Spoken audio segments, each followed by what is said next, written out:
How many of you have heard of a famous singer named Jessica Andrews?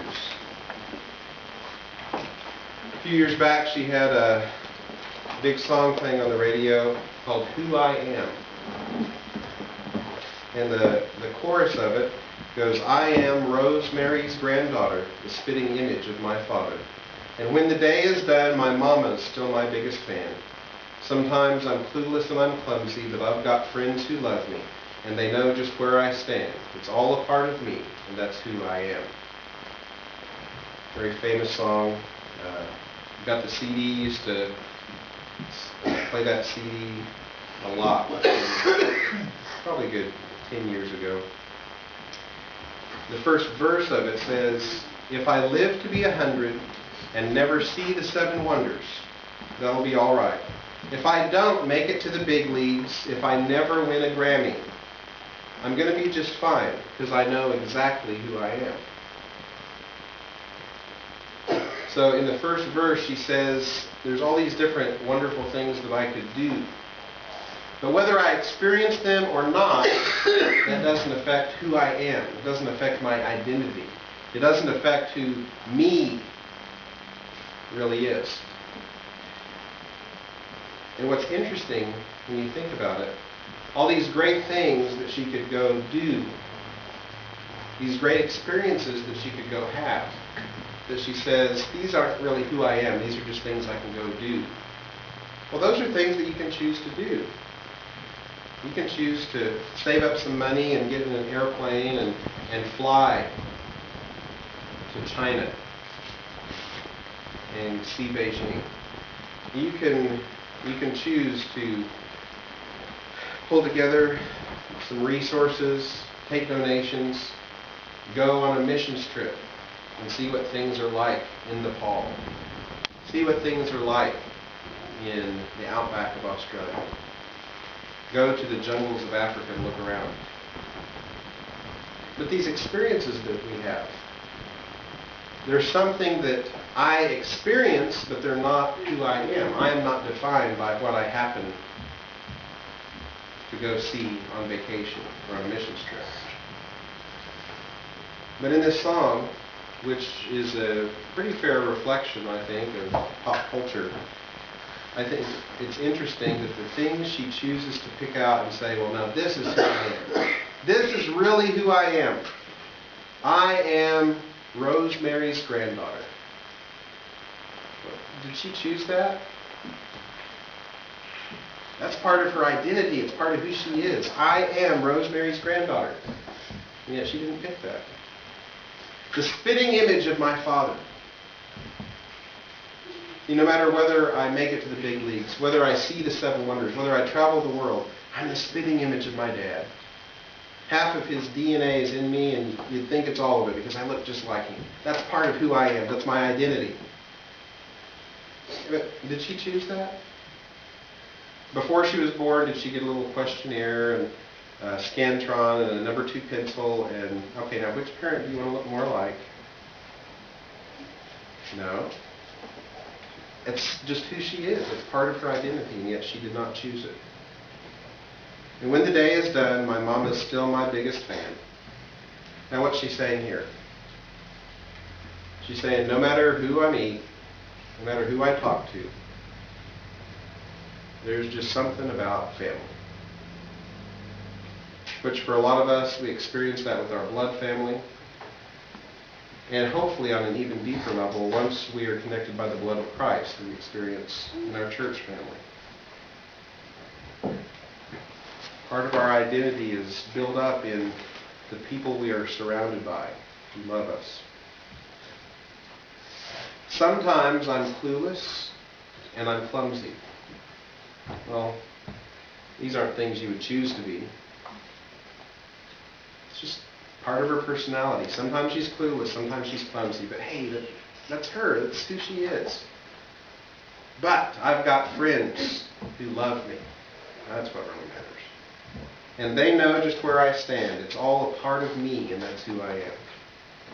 It's interesting to me how many of the things on her list of who she is, what makes her her, are not things that she chose. Now I have this icon here. I have this icon for multiple reasons. It's an icon of the Annunciation. The Annunciation, when the Archangel Gabriel appeared to this young, teenage, virgin girl named Mary, and informed her that she was about to be with child and to give birth to the Son of God.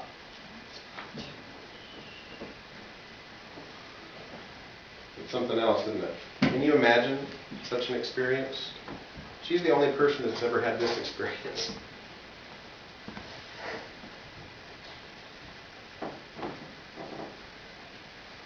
Who is Mary? If she were to write the song, "It's Who I Am," what would she write? She'd say, "I'm Joachim and Anna's daughter." Oh, but did she choose that? Did she pick that before she was born? Did God pull her aside and say, "Okay, who do you want your parents to be? Where do you want to live?" No. It's part of who she is. She is Joachim and Anna's daughter. That's part of her identity.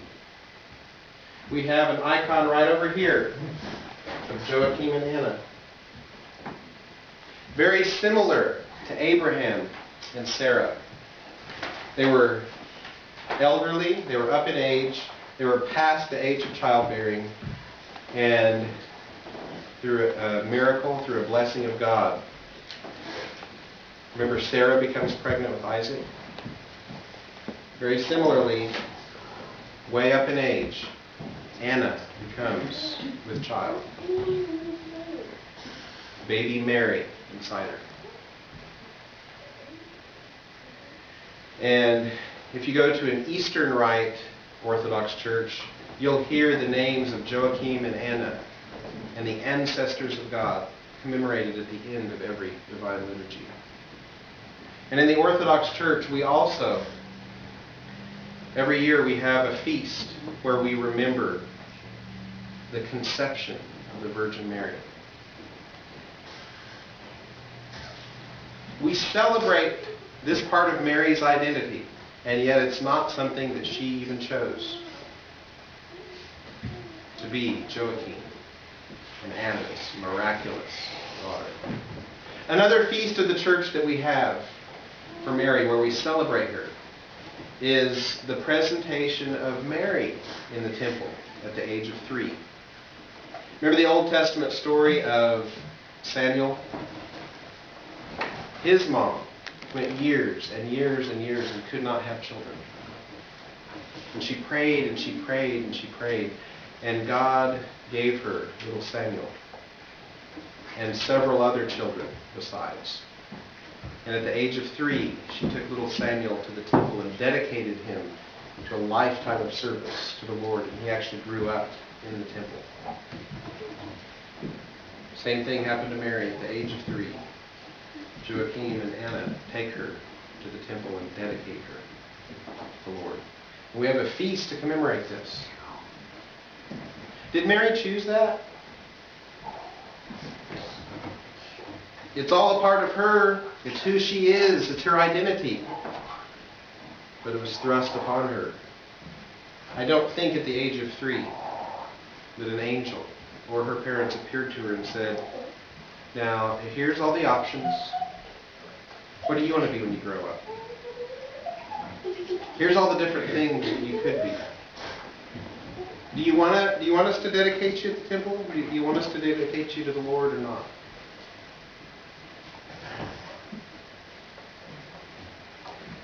Think of how many people in this room were baptized into the church as infants. Did they choose that?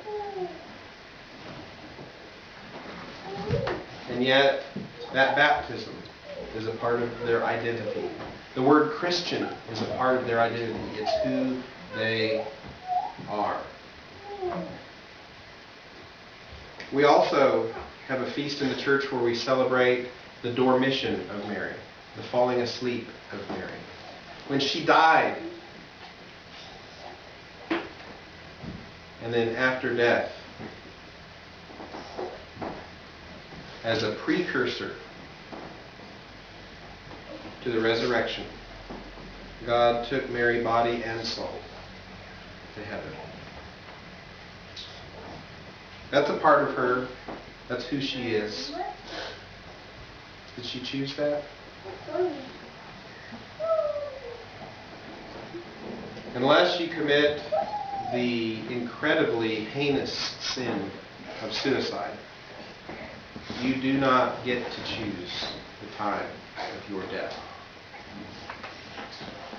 No matter what your age, no matter what you think your health is, you can die today. Your child could die today. You don't get to pick that.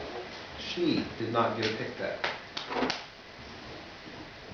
But we remember her for it. It's part of who she is.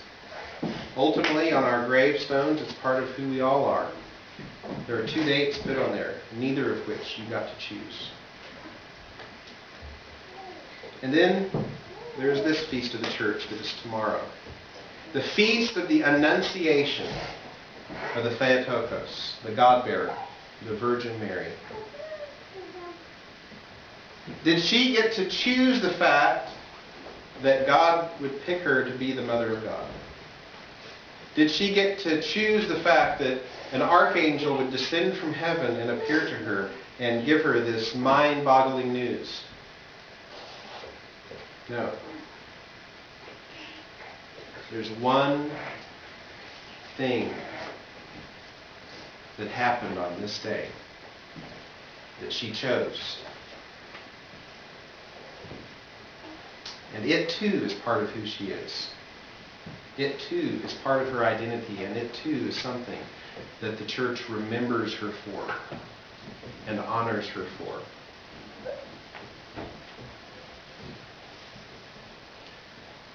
She got to choose how she would respond. She didn't get to choose the fact that she would be born 2,000 years ago. She didn't get to choose the fact that she would be born in the Middle East or that she would speak Aramaic. She did not get to choose the name Mary. She did not get to choose her parents. She did not get to choose the time of her birth or the time of her death, or even the fact that an angel would descend from heaven and give her amazing news. But she did get to choose how she would respond to all of these things. But in the same situation, how would you respond? You see, it might be different if the angel had showed up to everybody, if there were great signs in the sky, and every person in all Judea, in all Israel, in all the world could have seen this sign from God that Mary, as a virgin, would give birth to God's Son. That would have been a great honor, indeed. And everybody else would have known that it was a great honor. But Gabriel came to her in secret. Gabriel told her that as a virgin she would conceive the Son of God. But Mary knew. Gabriel didn't appear to the high priest. He didn't appear to anybody at my synagogue. He didn't appear to everybody in my family. He didn't appear to my neighbors. And when I start growing this way, and there's a baby inside of me, how many of them are going to believe me when I say that no man was involved? How many are going to believe me when I say that I'm the one exception in the history of the universe, the one virgin woman who became pregnant?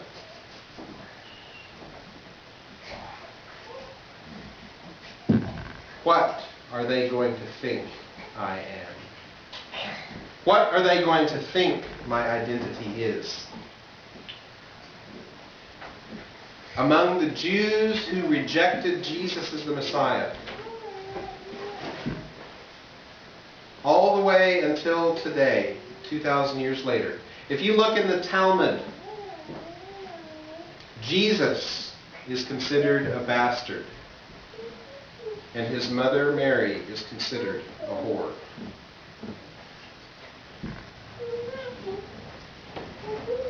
Do you realize what Mary was signing up for when she said yes to the angel? She wasn't just signing up to this great honor from God. Simultaneously, when she said yes, she was agreeing to a lifetime of everybody around her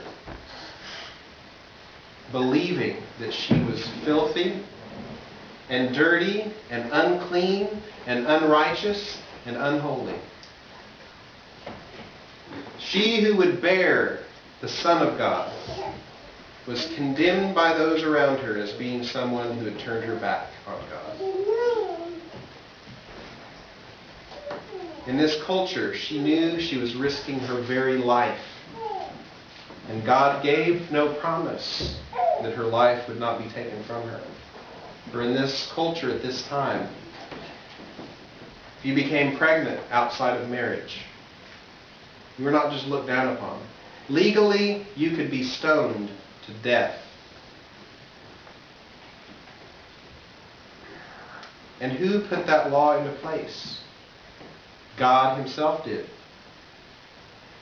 So by a holy law that God himself had put into place, Mary knew it was very possible that after giving birth to this child, she would be stoned to death as a harlot.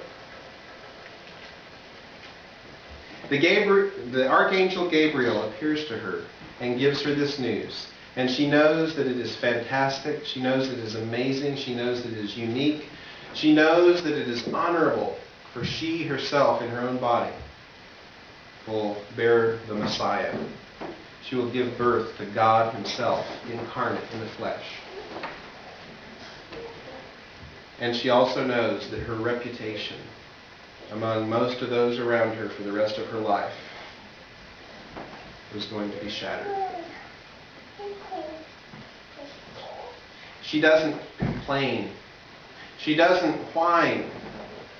She doesn't even beg the angel to please just go tell the high priest, go tell the synagogue, go tell some people so that I don't bear this shame. Curious about how she's going to come with child without a man, she asks a humble and a simple how. How is this going to work? The archangel tells her that the Holy Spirit will descend upon her and the power of the Almighty will overshadow her, and that she will come to be with the child, the Son of God. And then it is the next thing that she says that sets her apart. That thing for which we remember her even to this day. She says, "May it be unto me according to thy word."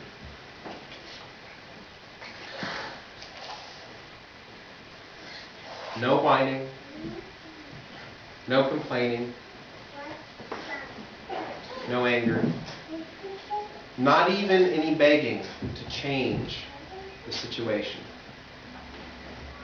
but a humble and a confident and a complete trust in God and his decisions and his plans and his word. All of this life, this entire situation, this entire circumstance, and this entire opportunity was thrust upon her without her choice. And having happened, her response was submission. Humble submission before the Word of God. May it be unto me according to thy word.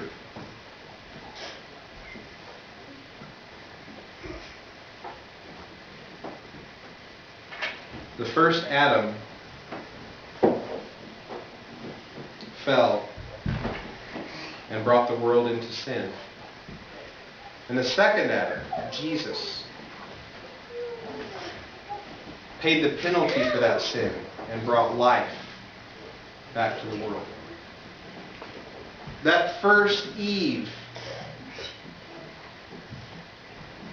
tempted by the fallen angel, chose to exercise her own will in opposition to the will of God,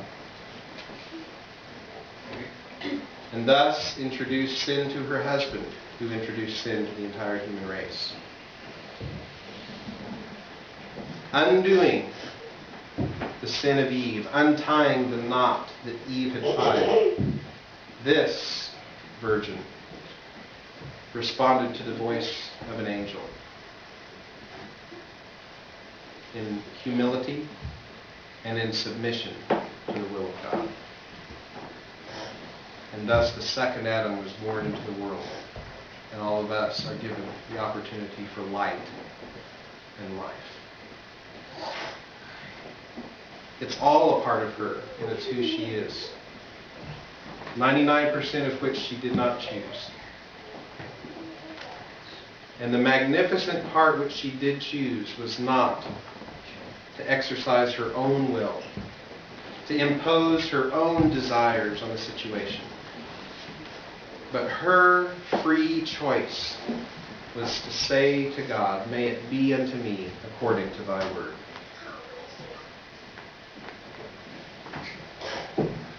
For this, we remember her.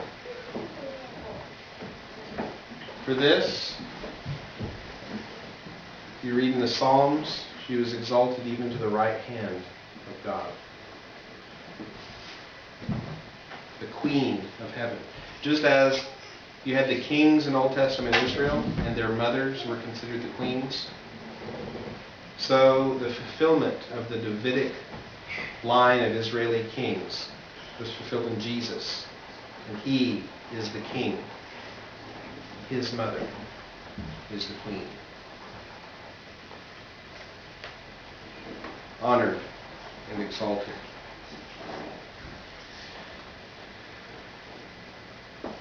People that we want to forget. People who we don't really like to think about.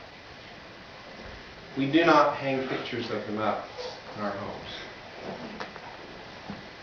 But people that we love, people that we respect, people that we honor, people that we care about. Our parents, our spouse, our children, our relatives, our friends, perhaps the king of the country, the president, any sort of leader that we respect. It is very common for us to hang pictures up in our homes. There's something about the image of a person that is part of their identity. It's part of who they are. And I am thankful to God that without fear I can hold this icon up in church today.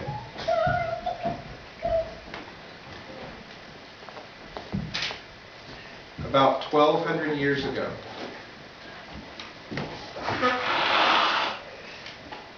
for over a century, in the eastern part of what was originally the Roman Empire, in places such as Constantinople, Antioch, Alexandria, Jerusalem, there was a great battle that was waged for about a century, called, now here comes a big word, the iconoclastic controversy. These are icons, and the iconoclasts were the icon smashers. After centuries of the church sanctioning the use of holy images, this group of people rose up and decided that any image of Jesus, any image of Mary, any image of the saints or the angels needed to be destroyed, burned, done away with. We need to have blank white walls with no depiction of the saints. And for goodness sakes, if you have a picture of the saints, do not show it any honor. Do not show it any respect. Do not venerate that icon. And this was not just a dispute. This was not just an argument. Many lives were lost. Much blood was shed. People killed each other over this. Many faithful Christians were put to death because they refused to give up icons. When you think about it, to this day we're happy to hang pictures of our family in our houses. But if we said, no, you can't have any kind of image of Christ, you can't have any kind of image of Mary or angels or saints, what are you saying? You're implying, well, they're not really human, they're not really real. You take something away from the humanity of Christ if you refuse to have any images of it, the same as you would your older brother or your dad or your son. You take something away from the historicity and the humanity and the personhood and the identity of Mary and the saints when you refuse to have any kind of images of them.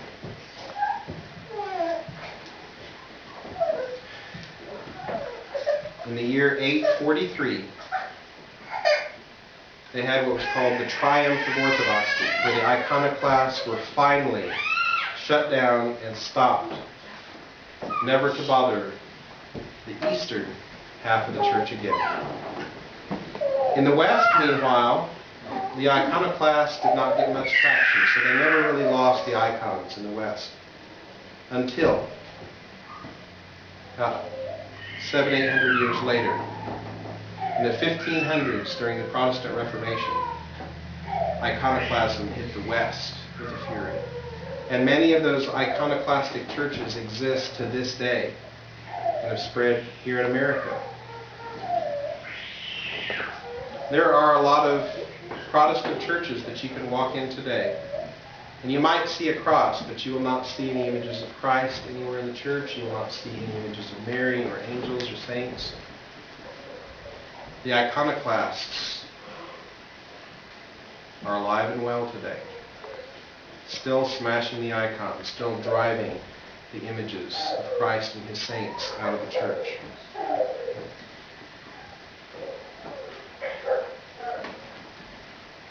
So when we think about the Annunciation, which is the feast tomorrow, when we think about today as the first Sunday in Lent, and also a Sunday in which much of the church celebrates the triumph of orthodoxy and the triumph of keeping icons in the church, what does this have to do with us?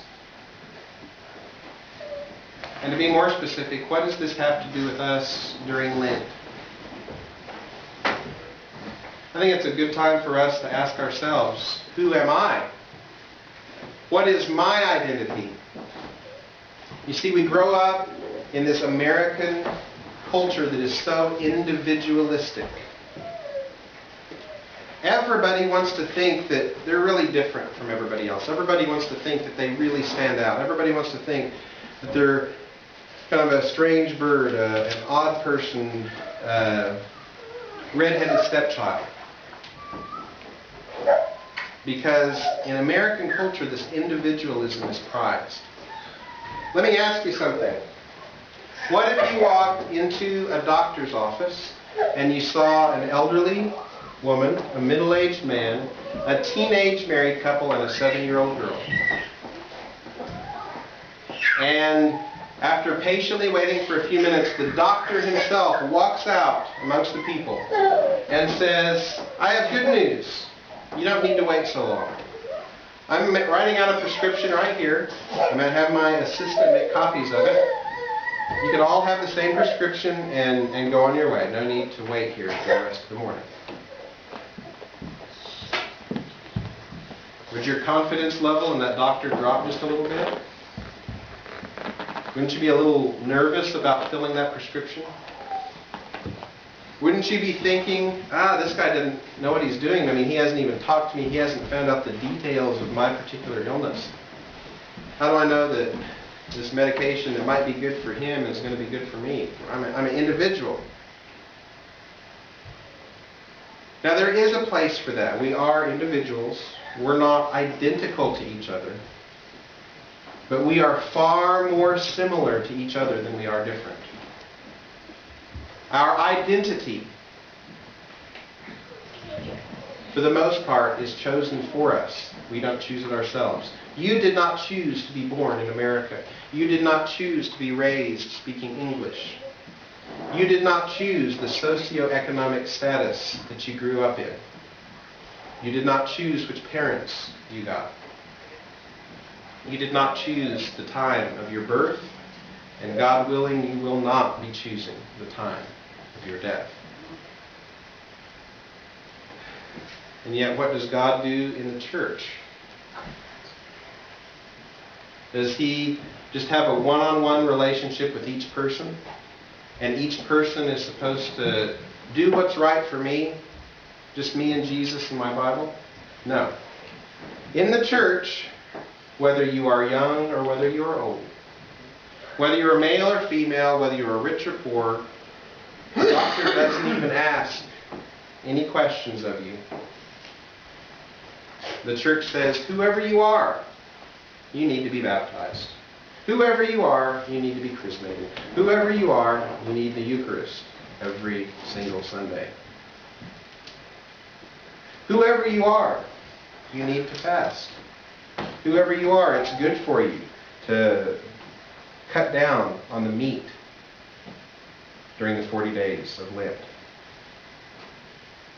If you physically can handle it, cut down on meat for the whole period of Lent.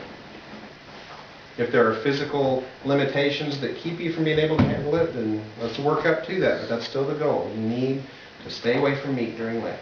Doesn't matter who you are. Doesn't matter what your background is. You see in how many ways the church treats us as if we're all the same? You know what? Trace your family tree as far back as you want to. One person's family tree may go through India, another may go through English royalty, another may go through Russia. But keep tracing it back. Trace it back even farther, and guess what? Noah was the grandfather of all of us. And so is Adam. We're all in the same family. If you think your background and your heritage is so different from mine, you just haven't traced it back far enough. We all come from the same blood, same DNA, ultimately from the same history. The same devil and the same demons that have tempted you and your ancestors have tempted me and my ancestors. And God has given the same remedy to all of us because our sicknesses are so incredibly similar. They're more similar than they are different. They're not even like two different diseases so much as they are like two different strains of the same disease. Two slightly different forms of flu. Two slightly different cold viruses. We're so similar that God can say, same prescription for you all. You all need the sacraments. You all need to worship. You all need incense. You all need to fast. You all need the same scriptures. You all need to experience liturgy. You all need to experience forgiveness. You all need to forgive.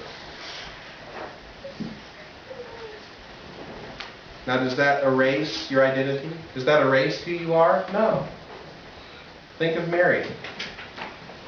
99% of her identity had nothing to do with anything that she chose. 99% of your identity has nothing to do with anything that you've chosen. And in the areas of your life where you do choose, if you want to be honored, as Mary has been honored, then let your choice be like hers.